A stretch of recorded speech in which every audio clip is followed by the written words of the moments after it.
అమ్మాయిని ఎలాగ రోడ్డు మీద లాగించారు కాబట్టి, రోడ్డు మీద పంపారు కాబట్టి టీవీ డిబేట్లోను స్టూడియోలు పంపించి ఇంటర్వ్యూలు ఇప్పించడం, అలాగే మీ అభిమాన నాయకుడైన పవన్ కళ్యాణ్ గారి కోసం పిఠాపురం అంతా డోర్ టు డోర్ చెప్పండి. ఏమీ భయపడను, బాధపడను. మీ ప్రాపర్టీస్ అంతా ఏమైనా చేయించుకోండి అయ్యా, దయచేసి ఆ కార్యక్రమం వచ్చేసుకుంటే బాగుంటుందని నాకు అనిపించి ఈ 2 మాటలు చెప్పాలని మీడియా వారిని పిలిచానండి. ఓ పక్క పవన్ కళ్యాణ్ గారు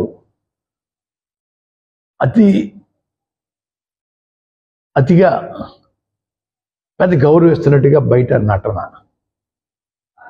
లోపల కుళ్ళు కుతంత్రాలతోటి కుటుంబాన్ని విడదీయాలని, కుటుంబాన్ని అప్రదేశ్ పాలు చేయాలని చేస్తున్నది తెలియదు అనుకుంటున్నాడు పాపం ఆయన.